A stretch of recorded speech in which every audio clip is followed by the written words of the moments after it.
สบายดีพี่น้องวันนี้สวรรค์ก็ได้ออกมาสวนรักษาทุกคนสวรรค์ไม่ได้มาสวนโดนแล้วสวรรค์ที่มาถ่ายอันนี้ให้น้องนี่เบิ่งป้ทุกคนตกสุดนะต้นมะฮุงอยู่สวนของพวกเฮาล่ม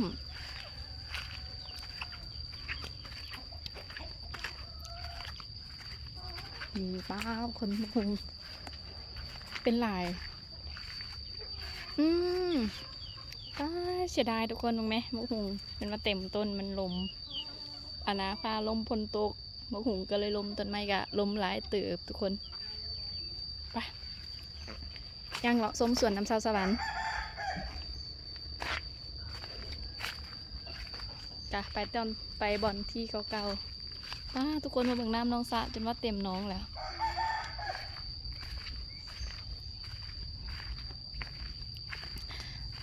สอนจะมาถ่ายหน่อไม้ให้ทุกให้พี่น้องได้เบิ่งว่าอยู่สวนสอนนะหน่อไม้ขึ้นหลายทุกคนแต่ว่ากินแต่แกงหน่อไม้หลายกับบ่อยากทุกคนดิ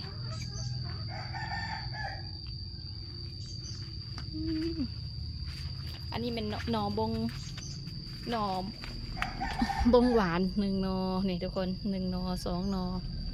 3 หน่อ4 หน่อว้าปาดต้นนี้ทุกคนก็นี่1 หน่อ2 หน่อ3 หน่อ4 หน่อ5 6 7 8 9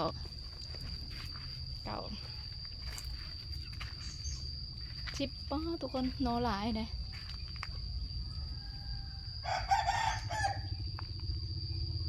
ไก่กระลายได้ไก่อยู่สวนพวกเฮาไม่ใครอยากกินต้มไก่ไม่ใครอยากกินต้มไก่ลาดมะลิน้ำซอสสวรรค์เด้อทุกคนสวรรค์จะต้มไก่ให้กินน้ำน้องสะของพวกเฮาเต็มแล้ว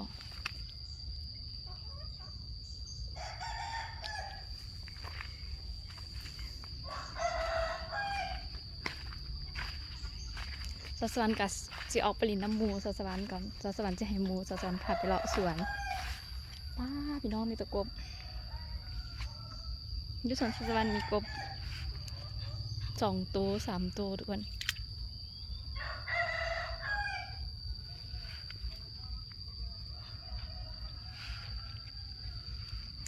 จับ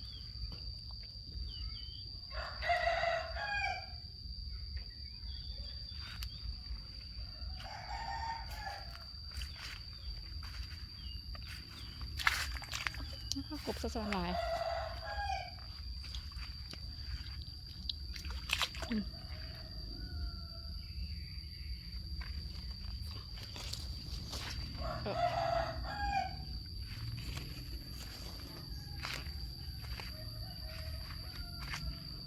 นี่ต้นมะเดือทุกคนหมาก1 2 หมาก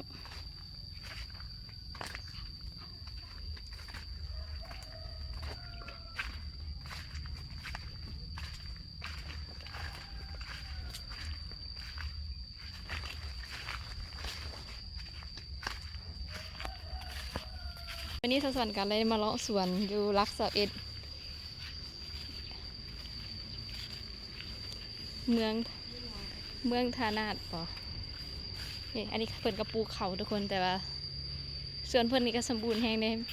เสาสวรรค์ขี่รถไกลไปไกลมาสวรรค์ก็เห็นเพิ่นปลูกเขาทุกคน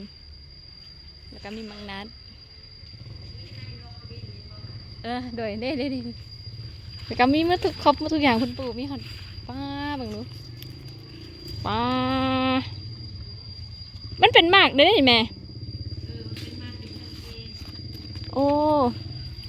กันแก่อะไรแม่ก็มาตากไว้เป็นบ่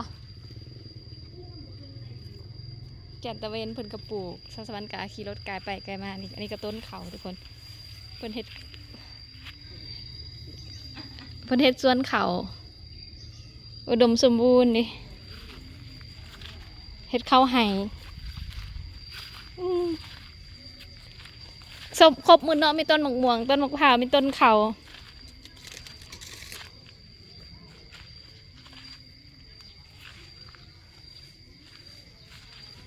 คักงามหลายอันนั้นต้นอย่างแม่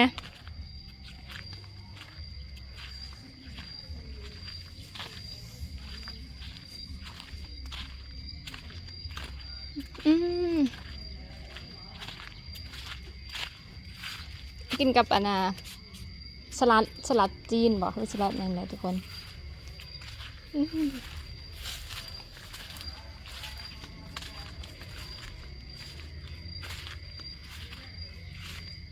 แต่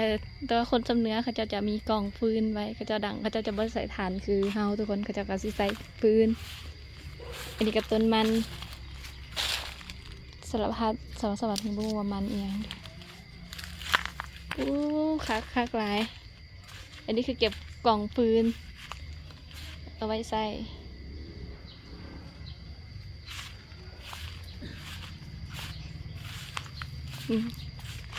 ป้าอยู่2 เถาค่ะทุกคนแต่ว่าเห็ดสวนมะม่วงตุบซ้อนกับมักเลาะอยู่แล้วมักเลาะสวนอึดเดียว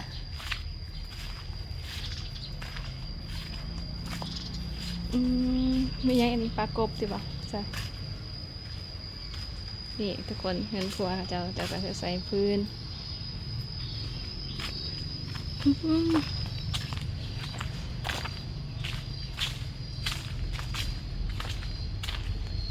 ยมผมยินดีเนาะ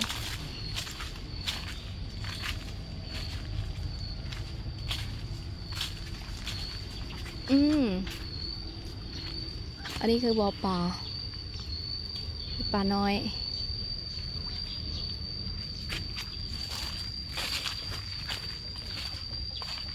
มันคืออย่าง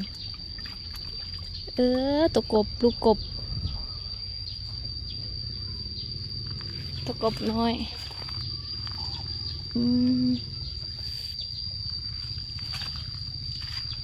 นี่แหละวิกานิกคือครบหมดปลูกตะเขาปลูกสังเขาเลี้ยงตังกบทุกคนสวนเพิ่นบีบ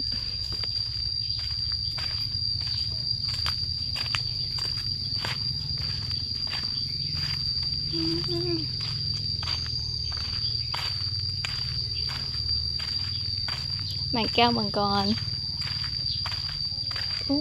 ป่าหน่อไม้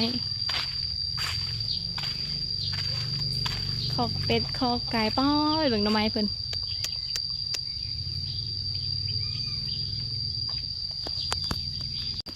ทุกคนสอนนะหน่อไม้ปะสอนที่พาพี่น้องมาเบิ่งสวนหน่อไม้ของเพิ่นปาด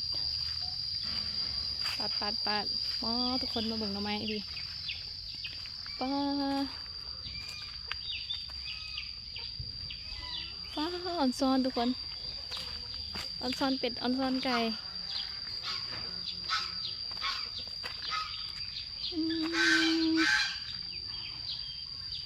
นี่แหละคือคนลาวแท้ๆทุกคนปลูกหน่อไม้เลี้ยงเป็ดเลี้ยงไก่เบิ่งหน่อไม้เพิ่นกะหลายแฮง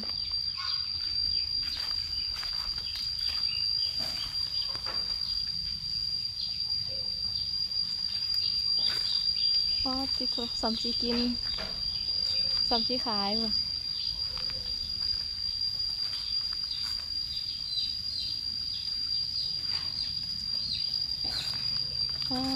ที่เขาใหญ่อีดีเลยทุกคนหน่อไม้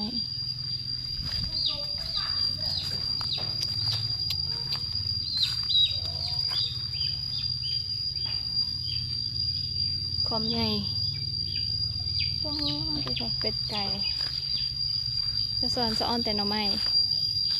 ส่วนนี้ก็อยู่รัก11อยู่แถวบ้านชาวสวรรค์นะทุกคน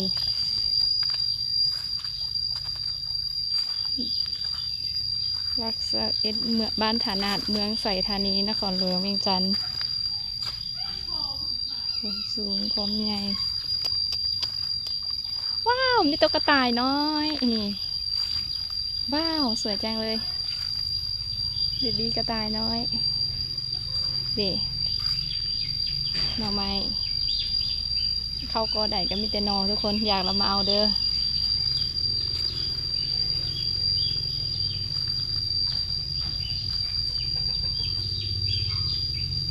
ป้าสอนดินค่ะเจ้าตะ เป็ดน้อยคืออยู่เทิงวะโอ้ตัวเป็ดคอกเป็ดคอกไก่ตายกลับบ้าน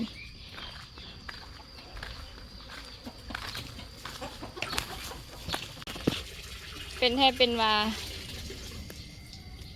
อันนี้ต้นย่างนี่นะแม่โอ้ต้นกระบองเพชรออกดอกแล้วดิต้นกระบองเพชรมาบ้างจะกินเน่าใช่ปะมึงเอาแกนมันให้แม่มีกินดูพาได้ดีไหมเฮ้ยบ่เห็นยังฉัน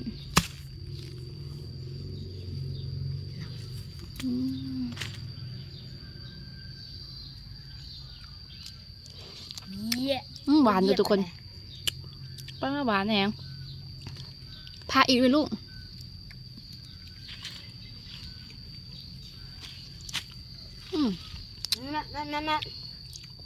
เก็บมาแล้วผ่าต้นนั้นใหญ่ๆให้แม่มึงดูหวานเลยลูกหวานใต้เสียดายตกขี้ดินเนี่ยรสมักต้องหวานเก็บมามันจะถึงหัวเพิ่นแหละค่ะในเดนมาเก็บตัวตกเลยนะนี่มันสุ่มเอาดูมาปุ๊บเต็มที่แล้ว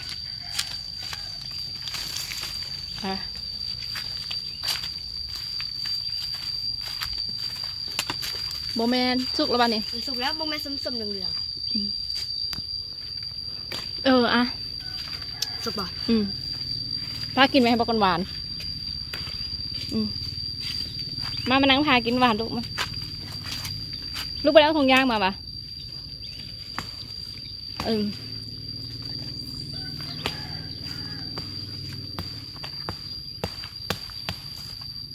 มาพาให้กินนะทงย่างนะมาพากินแกนมันลูกเก็บเอาตัวตกมันพากินแกนเบิ่งโอ้ลูกสุกใช่ไหมแล้วมันแตกว่ะ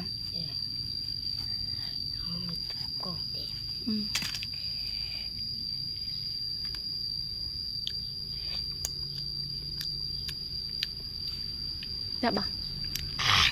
ส้มหวานขอรู้ทำไมเขากินไหนก็ได้ป่ะได้มักตองเก็บมักตองกินจากต้นทุกคนสด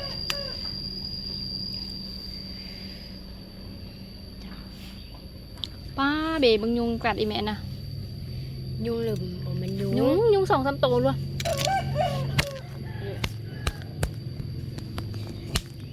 มันอยู่ไหนแม่ก็มียุงว่ะตบหน้าซะแท้มียุงอะไรเกิดตบลูกตบหน้าแม่แต่มียุงแท้ทุกคนกินมักตองต้นแซ่บอะไรหวานใส่มานี่บังนี่แม่บังนี่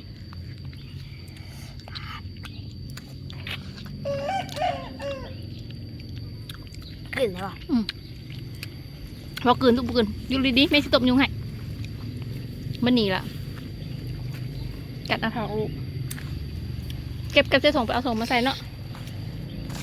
ป้าทุกคนแซ่บหลายมันเริ่มสุกแล้ว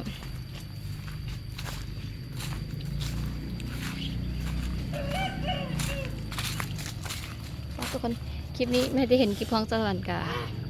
ขอบใจหลายๆเด้อทุกคนที่เข้ามาเบิ่งคลิปของสวรรค์วันนี้ก็จะฝากไว้เพียงเท่านี้บ๊ายบายทุกคน